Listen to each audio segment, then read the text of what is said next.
كما قال الله عز وجل والذين جاهدوا فينا لنهدينهم سبلنا. ربنا بيوعدك لو انت جاهدت عشان تصلح نفسك. الآية دي لما نزلت في سورة العنكبوت كانت في مكة في عز التعذيب في المرحلة المكية في مكة، يعني ما كانش في المدينة. مش بنتكلم عن جهاد الغزوات والسرايا، بنتكلم عن جهاد النفس، انك تجاهد نفسك، انك تجاهد قلبك كما قال الله عز وجل كلما دخل عليها زكريا المحراب. محراب ايه؟ هي السيدة مريم كانت ماسكة سيف بتحارب نفسها. المحراب سمي محراب لان العابد بيحارب نفسه، بيحارب شهواته، بيحارب شيطانه. المجاهدة يا اخوانا، الانسان اللي بيجتهد على نفسه ربنا بيفتحها عليه قوي. يا بخت اللي هيصبر على باب ربنا، يا بخته اللي هيصبر على باب ربنا، يا بخته اللي هيفضل واقف على باب ربنا، يا بخته اللي هيجتهد في حاله مع الله، يا بخته. فالسابقات سبقة، سبق عظيم. بقى هو فين والناس كلها فين؟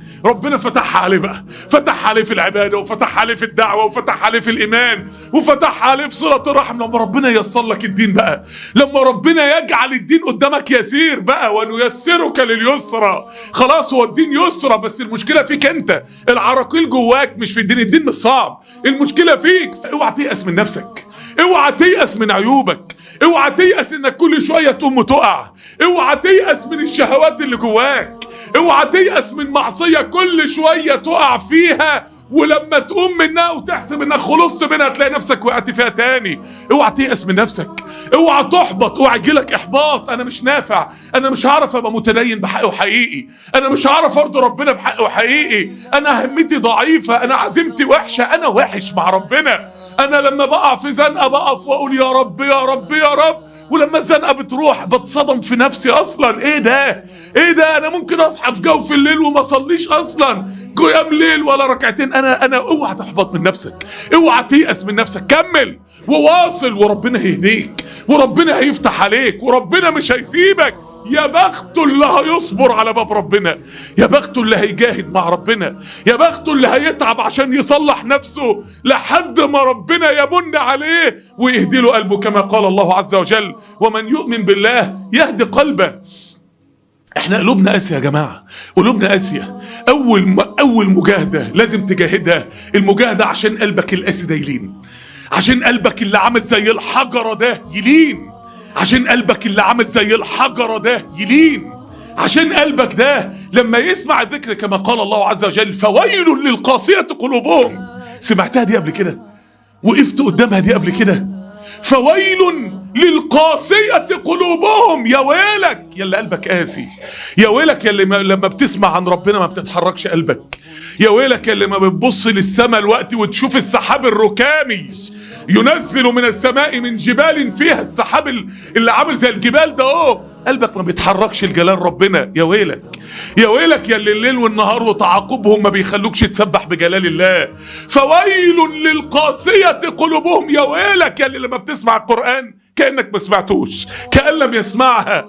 فويل للقاسية قلوبهم من ذكر الله. قسوة القلوب من أهم أسباب قسوة القلب إنك تبقى عارف إيه اللي يرضي ربنا وما تعملوش، إنك تبقى عارف ربنا رايد منك إيه، إنك تبقى عارف الحاجة اللي ربنا حبيبها منك أنت وما تعملهاش.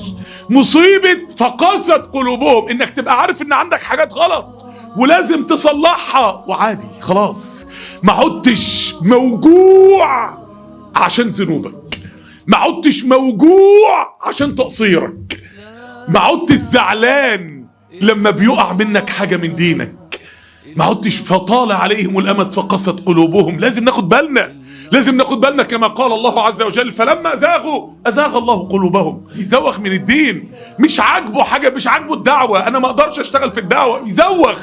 يزوغ من حفظ القرآن، يزوغ من ورد العبادة أو ورد القرآن، يزوغ من صلاة الجماعة. فلما جوارحه زوغت قلبه زاغ، قلبه هو كمان بعد عن دين ربنا. أزاغ الله قلوبهم. قلبك ورا جوارحك، اوعى تفتكر ان جوارحك ورا قلبك، اوعى تضل، اوعى تحط ايدك على قلبك وتقول مش لاقي قلبي، انا هشوف ايه العمل اللي الاقي فيه قلبي. اوعى، انت بتعمل العمل وربنا الشكور بيهدي لك قلبك بعد العمل.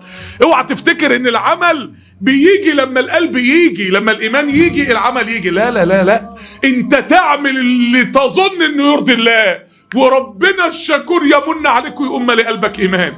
فلما زاغوا، لما زوغ بقى من الدين، لما هرب بقى من تكاليف الدين، ازاغ الله قلوبهم. قلبك ورا جوارحك.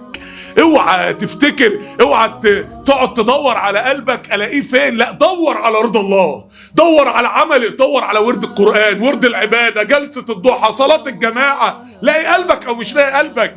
ولما ترضي ربنا بالعمل الصالح، ربنا هيخليك تلاقي قلبك سبحانه وتعالى.